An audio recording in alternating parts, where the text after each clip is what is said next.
What is up, bros and broettes? I am Inkslasher, and I hope all of you are enjoying the Resistance event currently going on within World War II. It started back on Tuesday, and unfortunately I was unable to make any videos on it for a couple of reasons. First of all, I actually got to go down to LA to play DLC 1 a little bit early. Of course, Activision paid for my hotel and flight there, and I got to play it early, but unfortunately the day I got flown down was the exact day that the Resistance event started, which kind of sucked, and I wasn't able to get out a video for you guys.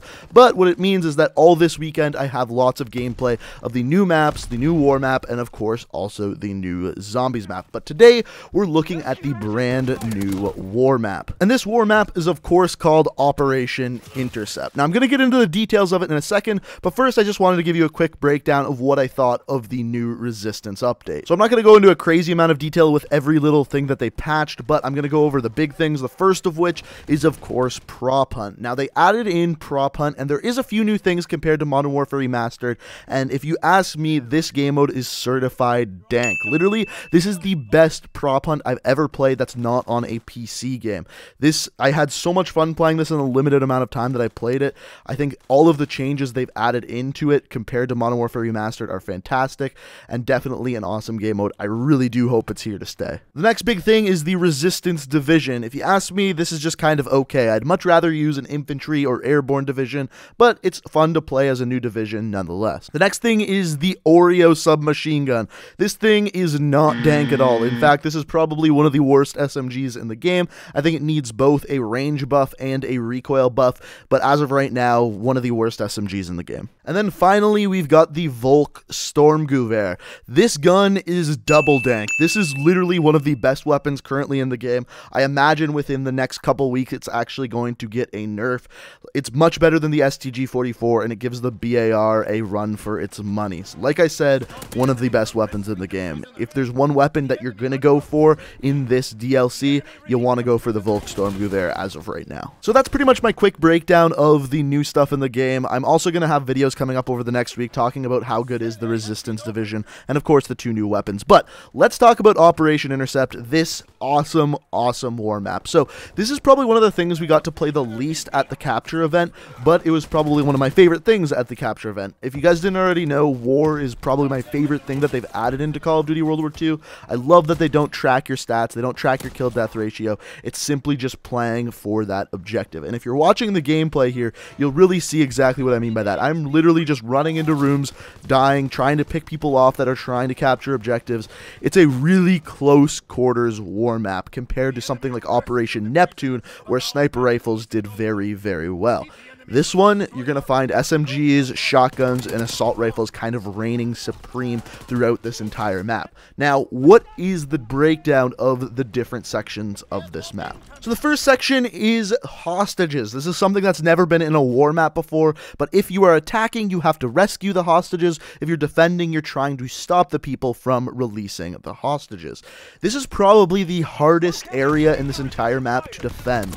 It's very easy to attack this area, and neither team had any problem actually going ahead and actually getting the hostages free. Now, how do you do this? There's kind of two parts to it. You first have to get into the room with the hostages, and then after that you have to go and hold square on the hostages and free them, so to speak, or untie their ropes, or do whatever you want to call it, but you have to free them in that.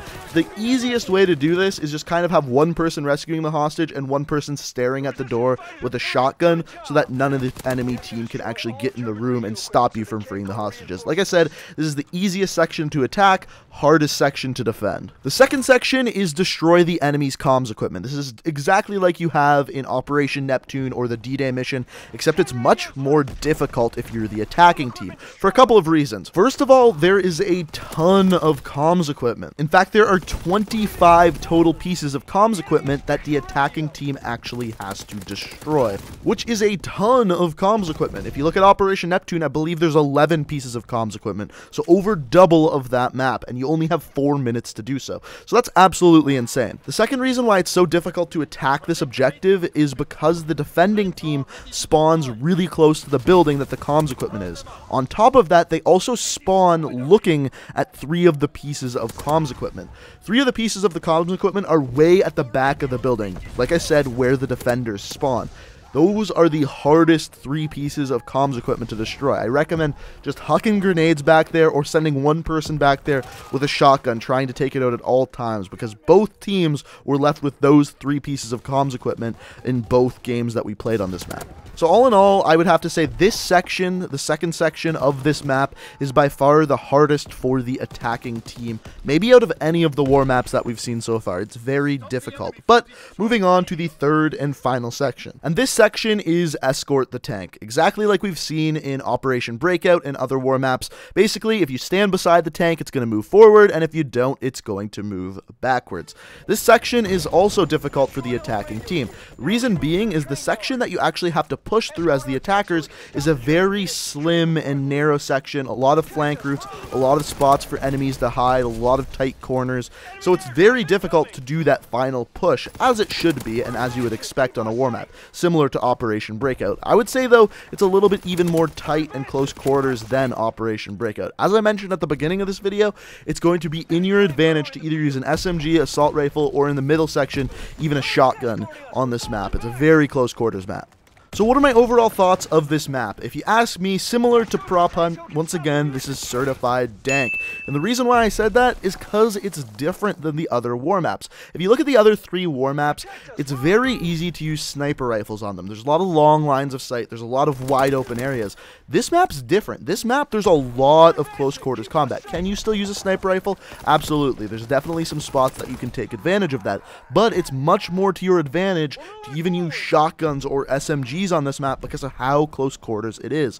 A lot of it takes place in buildings, or at the end, like I said, it's a really almost tight hallway that you're escorting this tank through, and it's a lot of fun, a lot of close quarters action, and you're going to get a lot of kills really quick. The only real complaint I'd have about this map is it's a little bit shorter than something like Operation Breakout. That being said, I kind of think it needs to be. I really do believe that this is going to be the hardest map to attack on out of any of the war maps that we've seen so far. And the reason why I say that is because, like I said, that second objective, you have to destroy 25 pieces of comms equipment in 4 minutes, which is not easy to do so. Oh, and I forgot to mention that the defending team can also repair the comms equipment on this map, which is a little bit different once again than Operation Neptune. So compared to the other war maps, like I said, it's a little bit different. You're going to be using a lot more SMGs, assault rifles, shotguns, whereas opposed to Operation Neptune or the D-Day mission where everyone's using sniper rifles right off the beginning. So it's a little different in that way,